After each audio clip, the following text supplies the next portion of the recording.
आज भी कुछ संगठन ऐसे हैं, कुछ लोग ऐसे हैं जो पिछले कई सालों से एक नई विचारधारा को उसका बीज बो रहे हैं, जिसको आज बहुत हीट पकड़ चुका है, खालिस्तान। तो खालिस्तान इस पे हम आते हैं इस टॉपिक पे कि अभी बहुत सारे पंजाबी सिंगर्स हैं, जैसे कि अभी रिसेंटली शुभ जो बहुत फेमस अभी पंजाबी सिंगर हैं, उनके गाने बहुत प्रचलित हैं, लेकिन उन्होंने एक स्टोरी डाली थी अपने इंस्टाग्राम अकाउंट पर जिसके अंदर वो इनडायरेक्टली और डायरेक्टली खालिस्तान का समर्थन कर रहे थे। उसको पंजाब को इंडिया से अलग दिखा रहे थे, कश्मीर को भी इंडिया से अलग दिखा रहे थे, भारत से अलग दिखा रहे थे। और उसके बाद में उनका बहुत बॉयकॉट हुआ, बहुत ज़्यादा उनको बहिष्कृत किया गया। और आज अभी कुछ दिन पहले ही की बात है कि शुभ के कई सारे इंडिया का जो पूरा टूर था वो पूरा कैंसिल कर दिया गया। नहीं, भारत का टूर था। ये इन्फीरियरिटी कॉम्प्लेक्स मेरे अंदर भी है, सबके अंदर आ चुका है। तो भारत के अंदर जिसका टूर था वो कैंसिल कर दिया गया। और अब इसके बाद में उसने कुछ बहाने मारे कि हम नहीं करेंगे, मतलब हमने ऐसा किया था, वैसे किया था। आपका इसके ऊपर, पूरे प्रसंग के ऊपर क्या आपका विचार है? कि मेरा इसके ऊपर एक ही विचार है कि जितने भी खालिस्तान के समर्थक हैं, खालिस्तान के समर्थक जो पंजाब को भारत से अलग करना चाहते हैं, मेरा उनसे हाथ जोड़ करके निवेदन है कि एक बार गुरु गोविंद सिंह को पढ़ें, एक बार वीर बंदा बैरागी को पढ़ें, एक बार गुरु तेग बहादुर जी को पढ़ें, एक बार चार साहिबजादे जी को पढ़ें, एक बार गुरु नानक देव जी को पढ़ें।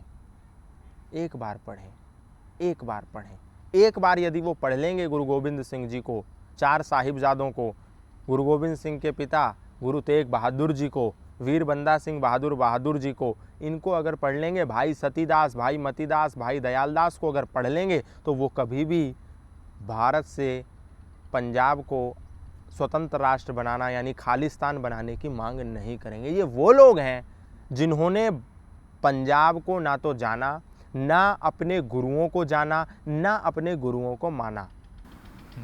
ये लोग इस्लामिक हो जाते हैं, एकदम इस्लाम के समर्थक हो जाते हैं। इनके लिए इस्लाम अच्छा हो गया और सनातन धर्मी इनके लिए शत्रु हत्यारे हो गए। एक भी खालिस्तानी ने जाकर के कभी मस्जिद में हूद हंगामा किया हो, आपने ऐसा कहीं देखा क्या?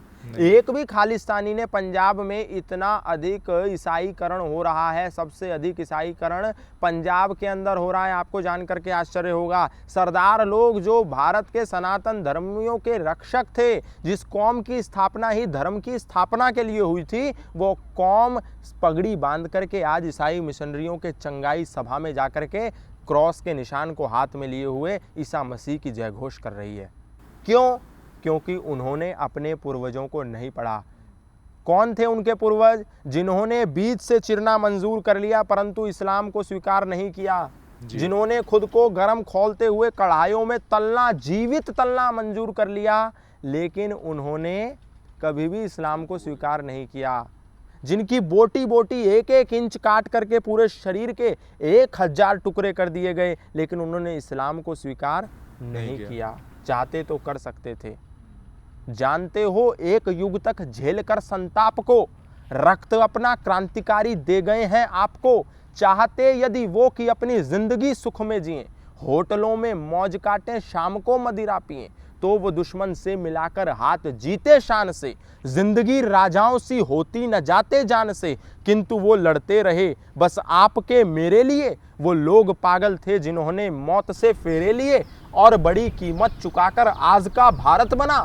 कष्ट जो हमको मिले उनको मिले थे 100 गुना। चाहता हूं ये नई पीढ़ी छुए इतिहास को, पहले पढ़े इतिहास को और फिर रचे इतिहास को। अरे कोई हो जो यूं कहे मैं वीर सा बलिदान हूं, कोई हो जो यूं कहे मैं ही हिंदुस्तान हूं। लेकिन इन लोगों ने क्या करा? इन लोगों ने अपने पूर्वजों को ना पढ़कर इन्होंने ईसाई बनना स्वीकार कर लिया, इन्होंने मुस्लिमों की चापलूसी करना स्वीकार कर लिया। ये जितने भी खालिस्तानी समर्थक हैं, ये वास्तव में गुरु गोविंद सिंह की विचारधारा के विरुद्ध है, क्योंकि गुरु गोविंद सिंह कभी भी इस प्रकार की विचारधारा के नहीं थे। कहीं भी आप मेरे को गुरु ग्रंथ साहब में, जो बड़ा ही पूज्य ग्रंथ है, कहीं भी आप मेरे को गुरुवाणी में, कहीं भी आप मेरे को 10 में गुरुओं की कथन में खालिस्तान का समर्थक दिखा दो, तो मैं इन सब से माफ़ी मांगने को तैयार हूँ। पर कहीं भी खालिस्तान की विचारधारा गुरुओं ने, सिखों ने कहीं भी प्रचारित नहीं करी है। ये सब फ्रॉडगिरी के धंधे हैं। इन्होंने मरना स्वीकार कर लिया हमारे गुरुओं ने, परंतु इन्होंने इस्लाम को और गलत विचारधारा को स्वीकार नहीं किया। और इन लोगों ने जो खालिस्तान की मांग कर रहे हैं, क्यों नहीं ये वहां जाकर के खड़े होते और बोलते कि हमारे भाइयों को, हमारे सिखों को बहलाकर, फुसलाकर, मूर्ख बना करके ईसाई मिशनरियां कन्वर्ट कर रही हैं, इनके खिलाफ हम खड़े हैं। एक भी आया सिंगर, एक भी खालिस्तानी विचार का व्यक्ति आया और बोला कि हमारे भाइयों को मुसलमान बनाया जा रहा है, ये गलत है। गुरु गोविंद सिंह इसके खिलाफ थे, धर्म परिवर्तन के। लेकिन इन लोगों ने उनके खिलाफ ना बोलकर सनातन धर्म का विरोध किया। आज भी पंजाब के अंदर बहुत से ऐसे स्थान हैं जहां पर ये लोग खड़े होकर के सनातन को गाली देते हैं। जी, कनाडा के अंदर तो तिरंगे को जलाया जाता है। तिरंगे को जला रहे हैं, कोई सेंस नहीं है। एक बार तुम इस्लाम के खिलाफ बोल करके तो देखो, तुम्हारा जीना मुश्किल हो जाएगा। और गुरु गोविंद सिंह ने तो कहा है, हाथ को पहले तेल में डुबोना और उसके बाद उसमें से निकाल कर काले तिल के टीन में डुबोना। जितने तिल तुम्हारे हाथ पे चिपक जाएं, कोई इस्लामिक व्यक्ति इतनी बार भी यदि कहे कि मैं सनातन धर्म का सहयोगी हूं, तो भी उसकी बात का विश्वास ना करना। और ये लोग गुरु गोविंद सिंह की विचारधारा के खिलाफ खालिस्तान की मांग कर रहे हैं, ये बिल्कुल गलत है। खालसा पंथ के विरुद्ध है, ये सिख समाज के विरुद्ध है, ये सिख विचारधारा के विरुद्ध है। सिख विचारधारा एक देशभक्तों की विचारधारा है। इन लोगों का जितना बहिष्कार हो, जितना इनको बंद करके जेल में ठोका जाए, उतना कम है।